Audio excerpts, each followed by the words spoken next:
لوگ ہیں جو زیادہ متقی و پرہیزگار ہیں. جو جتنا بڑا متقی ہوگا اللہ کے ہاں اتنا ہی زیادہ وہ عزتوں کے لائق ہوگا. یہ اللہ تعالیٰ کا قرآن ہے. تو حضرت ابو بکر بن حفص رضی اللہ تعالیٰ عنہ آپ فرماتے ہیں بلغنی ان ابا بکر کان یصوم الصیف و یفطر الشتاء.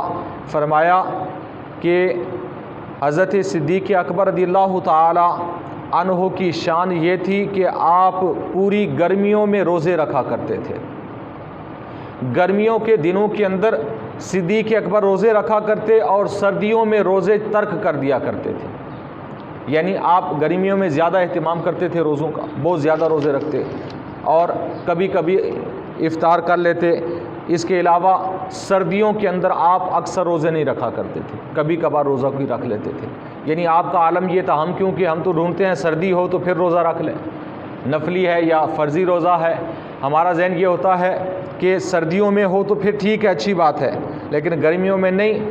حضرت صدیق اکبر رضی اللہ تعالیٰ عنہ کی عبادت کا ذوق دیکھیں کہ آپ ہمیشہ گرمیوں کے روزے رکھا کرتے تھے. پوری گرمیاں آپ کی روزوں میں گزر جاتی اور جب سردیاں آتی تو آپ افطار کر لیا کرتے، روزہ چھوڑ دیتے تھے، گرمی کے اندر روزہ رکھا کرتے تھے. یہ آپ رضی اللہ تعالیٰ عنہ کی عبادت کا ایک، آپ کی عبادت کی ایک جھلک ہے.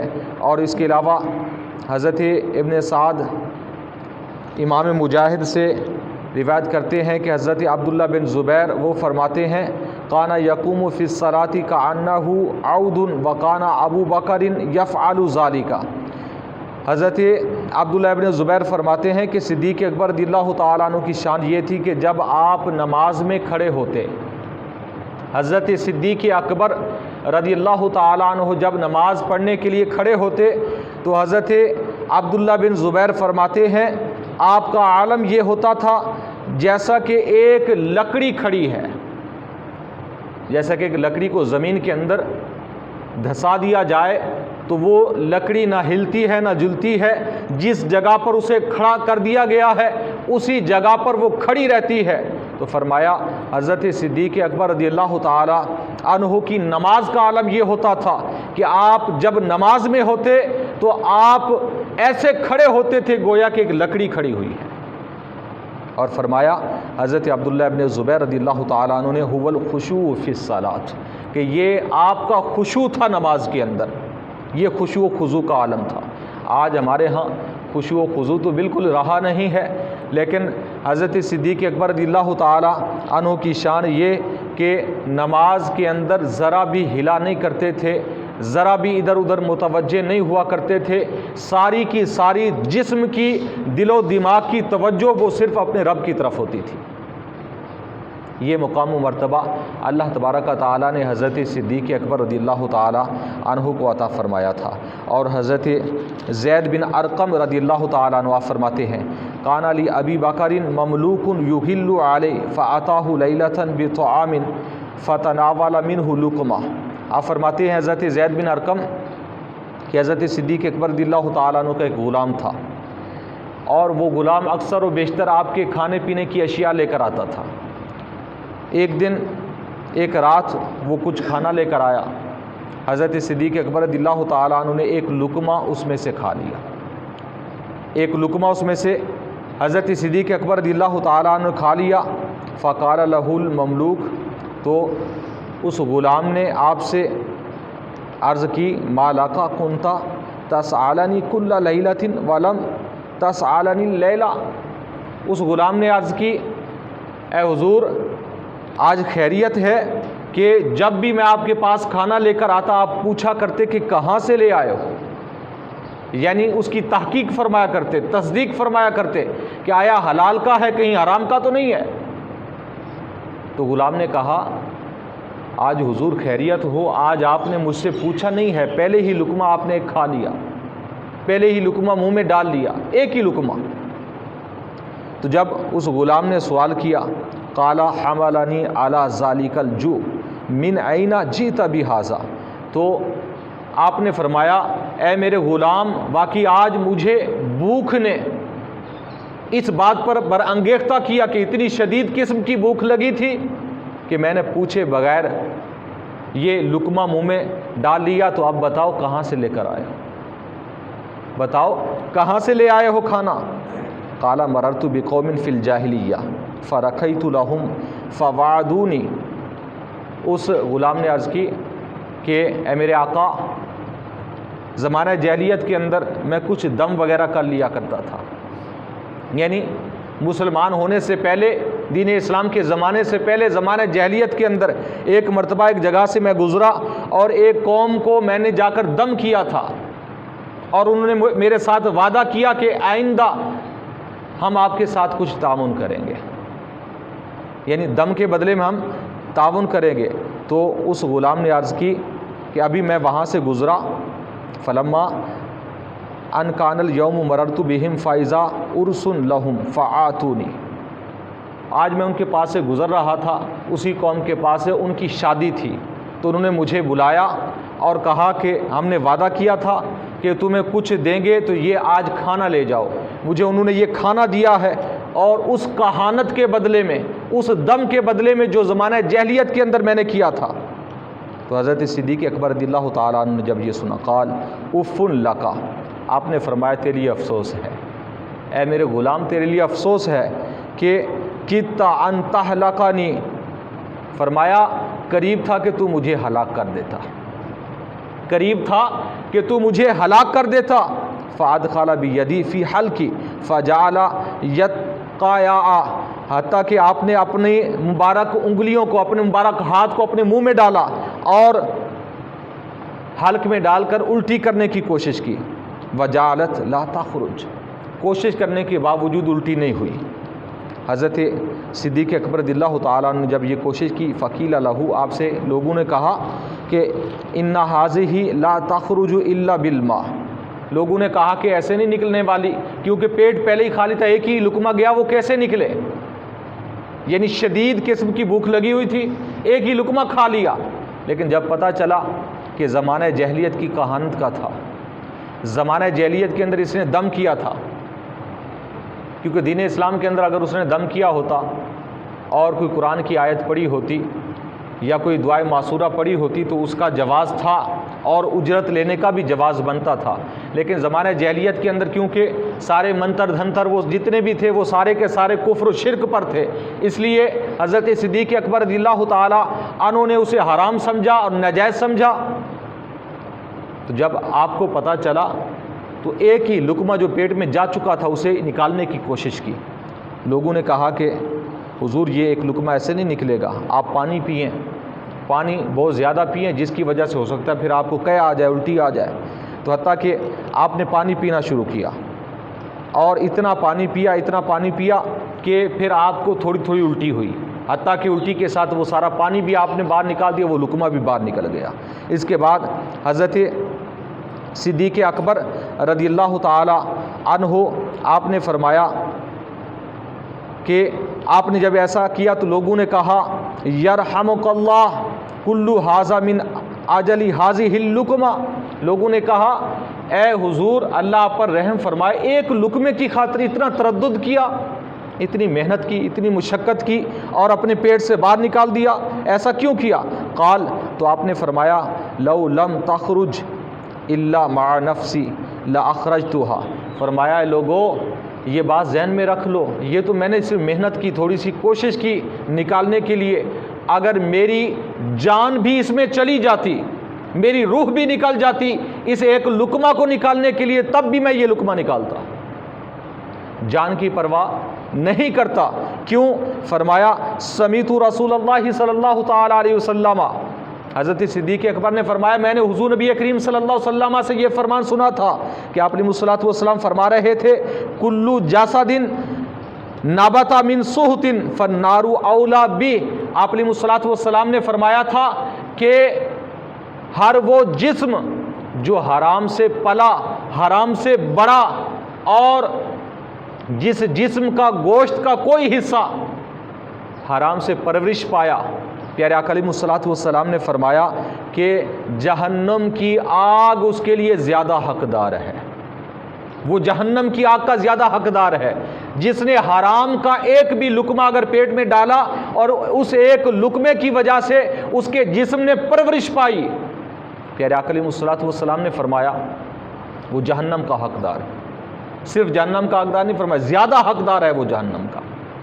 اس میں تفضیل کا صیغہ فرمایا، اور اس کے بعد آپ نے فرمایا کہ فخشیت ان ینبت شیء من جسدی من هذه اللقمہ، فرمایا حضرت صدیق اکبر نے کہ مجھے خوف ہوا کہ اس ایک لقمے کی وجہ سے میرا گوشت کہیں بڑھ نہ جائے، میرے جسم کا کوئی حصہ پرورش نہ پائے، میرے جسم کے اندر توانائی طاقت یہ لقمہ نہ دے۔ تو مجھے یہ خوف ہوا کہ اگر ایسا ہو گیا، میرے جسم نے توانائی، میرے جسم نے طاقت اگر اس ایک لقمے سے حاصل کر لی تو پھر جہنم کی آگ کا میں تو حقدار بن جاؤں گا۔ تو فرمایا گویا کہ نبی کریم صلی اللہ علیہ وسلم کی امت کو یہ پیغام دیا، یہ سبق دیا، یہ درس دیا کہ جان نکل جائے، جان جاتی ہے چلی جائے، اس کی پرواہ نہ کرنا، لیکن حرام لقمہ اپنے پیٹ میں نہ جانے دینا، اس کی پرواہ کرنا۔ پرواہ ہو تو یہ ہو کہ کہیں حرام کا لقمہ پیٹ میں نہ جانے پائے۔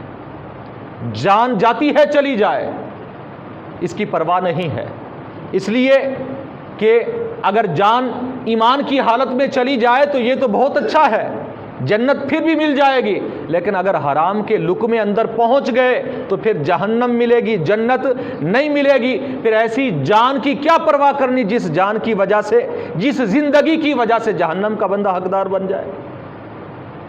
تو بہت ہی پیارا سبق دیا حضرت صدیق اکبر رضی اللہ تعالی عنہ نے کہ نبی کریم صلی اللہ علیہ وسلم کی تعلیمات پر کیسے عمل کیا کرتے تھے۔ آج ہم بھی حضور کے فرامین سنتے ہیں، لیکن سننے کے باوجود ہمارے کان میں جوں تک نہیں رینگتی، ہم ٹس سے مس نہیں ہوتے، بس ایک کان سے سنا دوسرے سے نکال دی، ایک کان سے بات سنی دوسرے سے حدیث نکال دی۔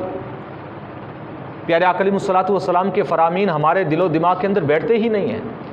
حضور کے غلاموں پر قربان جائیں، حضور کے صحابہ پر قربان جائیں کہ جو بھی نبی کریم صلی اللہ علیہ وسلم سے ایک مرتبہ فرمان سن لیتے، اتنا یقین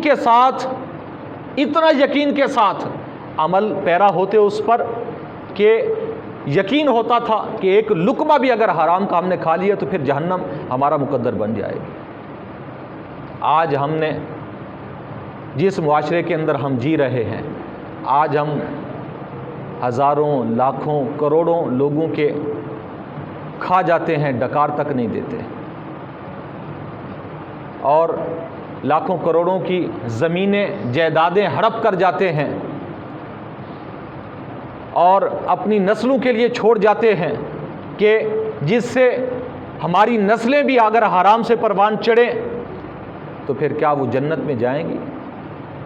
اگر ہمارا جسم حرام کھا رہا ہے، ہمارے جسم کے اندر اگر حرام کا کھانا جا رہا ہے تو پھر جہنم کے ہم حقدار کیوں نہیں ہیں؟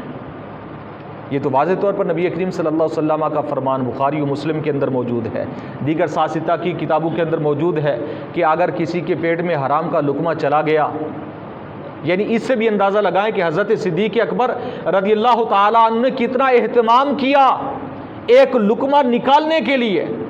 غفلت کے ساتھ، غلطی کے ساتھ آپ کے پیٹ میں ایک حرام کا لقمہ چلا گیا، جب آپ کو پتہ چلا تو آپ نے پوری محنت کے ساتھ، پوری تگ و دو کے ساتھ وہ لقمہ پیٹ سے نکالا، الٹی کی۔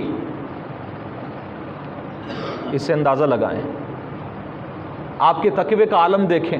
نبی کریم صلی اللہ تعالی وسلم نے اپنی زندگی کے اندر حضرت صدیق اکبر رضی اللہ تعالی عنہ کو جنت کی بشارت عطا فرمائی۔ یہ بشارت خود نبی کریم صلی اللہ علیہ وسلم نے دی کہ صدیق اکبر کے احسانات ہم پر اتنے زیادہ ہیں کہ قیامت کے روز ہی ہم ان کا صلہ ہم انہیں دے سکیں گے، دنیا کے اندر نہیں دے سکتے۔ لیکن ان کے تقوی و پرہیزگاری کا عالم دیکھیں، ان کے ڈر اور خوف کا عالم دیکھیں کہ اپنے رب سے کتنا ڈر رہے ہیں کہ کہیں ایک ہی لقمہ جہنم میں جانے کا سبب نہ بن جائے۔ تو پیارے بھائیوں، بزرگوں، آج ہمارے حالات کیا ہیں؟ آج ہم کس انداز میں زندگی گزار رہے ہیں؟ آج تو ہمارا مقصد ہی صرف دنیا کے اندر مال و دولت ہو چکا ہے. آج ہمارا مقصد ہی دنیا کے اندر صرف اور صرف پیٹ بن چکا ہے. یہ پرواہ، یہ تمیز ختم ہو گئی ہے کہ کہاں سے آ رہا ہے، کہاں سے کما رہے ہیں، آیا یہ حلال کا ہے یا حرام کا ہے، یہ پرواہ ہمیں ہے ہی نہیں ہے. جہاں سے آتا ہے آئے، پیٹ تو بھرے ہمارا. تو حضرت صدیق اکبر رضی اللہ تعالیٰ عنہ کی شان یہ تھی کہ پہلے پوچھا کرتے تھے غلام سے، کہاں سے لے آئے، یہ کہاں سے آیا ہے، آیا حلال کا ہے حرام کا ہے. کبھی ہم نے دیکھا، کبھی اپنی اولاد کی تربیت ایسی کی ہے، کبھی بچوں کی تربیت کی ہے ایسی کہ بچے تو بچے ہوتے ہیں، اگر کہیں سے کوئی چیز لائے کبھی ہم نے پوچھا ہے کہاں سے لے آئے، کس کی چیز ہے، کیوں لے کر آئے. اگر بچپن ہی سے تربیت ہو جائے اولاد کی اچھی تو پھر اولاد جوانی کے اندر سنور جاتی ہے. اگر بچے کسی کی کوئی چیز اٹھا کر، راستے میں سے اٹھا کر یا کہیں سے اٹھا کر گھر لے آئیں اور والدین کچھ نہ کہیں تو وہ دوسرے دن اسے بڑی چیز پر ہاتھ ڈالیں گے، پھر اس کے بعد پھر بڑی چیز پر ہاتھ ڈالیں گے، حتیٰ کہ اپنی زندگی کے اندر سب سے بڑے وہ چور بنیں گے، سب سے بڑے وہ ڈاکو بنیں گے. لیکن ہمیں کوئی فکر ہی نہیں ہے اس چیز کی، ہمیں کوئی پرواہ ہی نہیں ہے کہ ہم کیسے کما رہے ہیں، ہم اپنی اولاد کی تربیت کیسی کر رہے ہیں.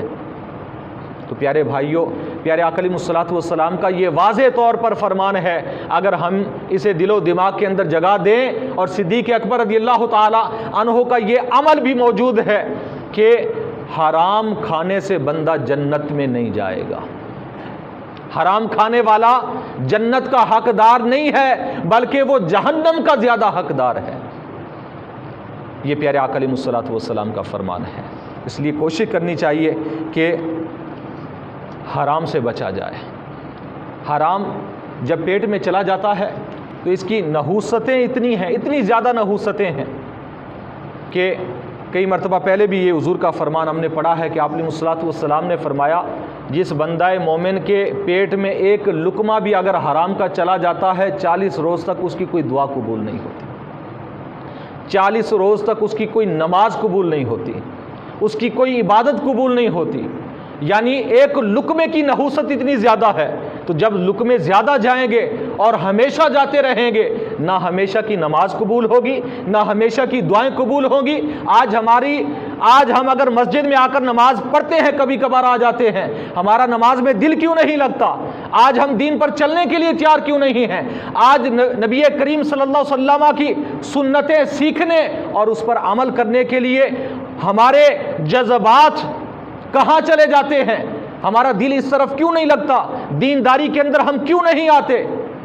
یا دین کی بات ہمیں اچھی کیوں نہیں لگتی؟ اس لیے کہ ساری زندگی تو ہمارے پیٹ میں حرام گیا ہے، اور یہ اس جسم کی نشو و نما بھی جو ہوئی حرام کے ساتھ ہوئی. تو پھر کیا قرآن و حدیث کی باتیں اثر کریں؟ کیا نمازیں ہماری قبول ہوں؟ کیا پھر ہم اللہ رسول کے قریب ہوں کہ زندگی ہی حرام کے اندر گزار دیں؟ یعنی یہ ہمارے اکثر معاشرے کی بات ہے.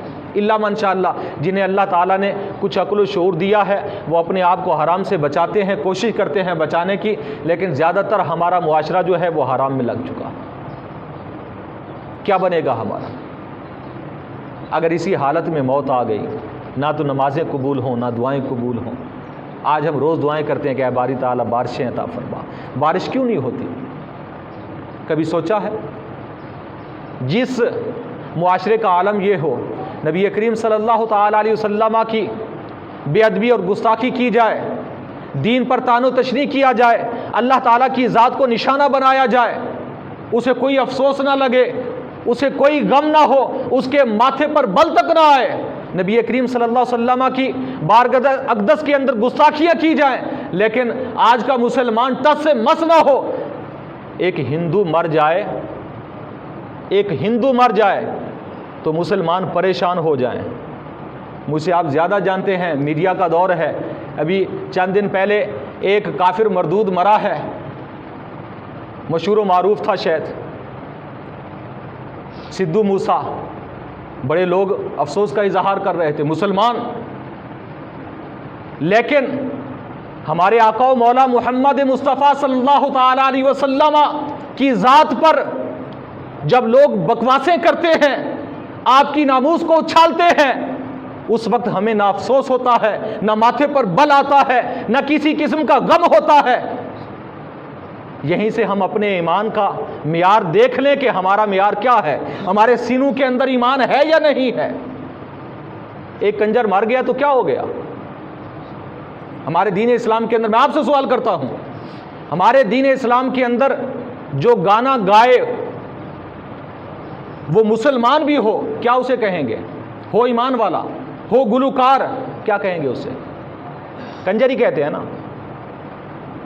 یار یہ تھوڑا لفظ سخت ہے، یہ آج کے اس کیا کہتے ہیں پر آرائش زمانے کے اندر ایک نام دے دیا ہے جی، ایک سنگر کا، گلوکار کا، یہ اس طرح کے اور نام دے دیے ہیں۔ ویسے جو حقیقت میں جو لفظ ہے وہ تو کنجر کا لفظ ہے،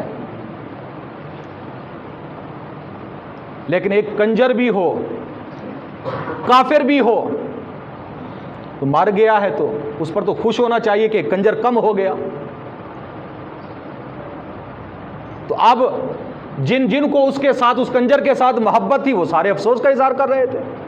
تو ایسے لوگوں کا ایمان تو ہے ہی نہیں، خدا کی قسم نہیں ہے ان کے سینوں میں ایمان، جو ایک کافر کنجر پر افسوس کر رہے ہوں، لیکن نبی کریم صلی اللہ علیہ وسلم کی عزتوں پر جب حملے کیے جائیں، آپ کی ناموس پر حملے کیے جائیں، تو اس وقت وہ خاموش بیٹھے رہیں، پھر امن کا درس دینے لگ جائے کہ جی ہمارا دین امن کا درس دیتا ہے۔ اگر مسلمان اپنے پیروں پر ہوتے، خدا کی قسم، کبھی کون سا ملک اٹھ کر، کبھی کون سا ملک اٹھ کر، کبھی کوئی ہندو اٹھ کر، کبھی کوئی سکھ اٹھ کر، کبھی کوئی انگریز اٹھ کر ایسے نبی کریم صلی اللہ تعالی علیہ وسلم کی ذات پر اور آپ کی ناموس پر حملے نہ کرتے۔ اگر مسلمانوں کے اندر غیرت، اگر مسلمانوں کے اندر حمیت ہوتی تو ایسا نہ ہوتا۔ اگر ہم اپنے آقا و مولا محمد مصطفیٰ صلی اللہ علیہ وسلم کی ناموس پر مر مٹنے کے لیے تیار ہو جاتے تو کسی کافر کی یہ جرأت نہ ہوتی کہ وہ نبی کریم صلی اللہ تعالی علیہ وسلم کی ناموس کے خلاف بات کرے۔ تو یہ تو آج ہمارا عالم ہو چکا ہے، نہ تقویٰ ہے، نہ پرہیزگاری ہے۔ نہ تقویٰ پرہیزگاری کیسے آئے کہ جب ہمارے جسم میں یہ حرام ہے؟ تو بہرحال ان احادیث مبارکہ کو ذہن میں رکھیں، نبی کریم صلی اللہ تعالی علیہ وسلم کا یہ فرمان اور حضرت صدیق اکبر کا یہ فعل کہ ایک لقمہ پیٹ کے اندر حرام کا چلا گیا غلطی سے، جب تک آپ نے نہیں نکالا آپ کو سکون نہیں آیا، کہ اتنا زیادہ پانی پیا کہ زیادہ پانی پینے کی وجہ سے آپ کو الٹی آئی، اور پورا پیٹ خالی کیا، پورا معدہ واش کیا۔ آج اگر کسی کے پیٹ میں زہر چلا جائے نا، زہر کھا لے، پی لے، ڈاکٹروں کے پاس جائیں تو وہ پورا معدہ واش کرتے ہیں کہ کہیں تھوڑا سا بھی زہر رہ گیا تو وہ جسم کے لیے نقصان کا باعث بن سکتا ہے۔ تو حضرت صدیق اکبر نے یہ بتایا، یہ سمجھایا کہ اگر حرام کا کچھ لقمہ بھی پیٹ کے اندر رہ گیا اور پورا معدہ واش نہ ہوا تو یہ ایمان کے لیے خطرے کا سبب بن سکتا ہے اور جہنم میں جانے کا سبب بن سکتا ہے۔ اللہ تعالیٰ کی بارگاہ میں دعا ہے کہ نبی کریم صلی اللہ علیہ وسلم کے وسیلہ سے اللہ تعالیٰ ہم سب کو دین کی صحیح سمجھ عطا فرمائے، پیارے آقا علیہ الصلوۃ والسلام کے نقش قدم پر چلنے کی توفیق عطا فرمائے۔ آمین بجاہ النبی الآمین۔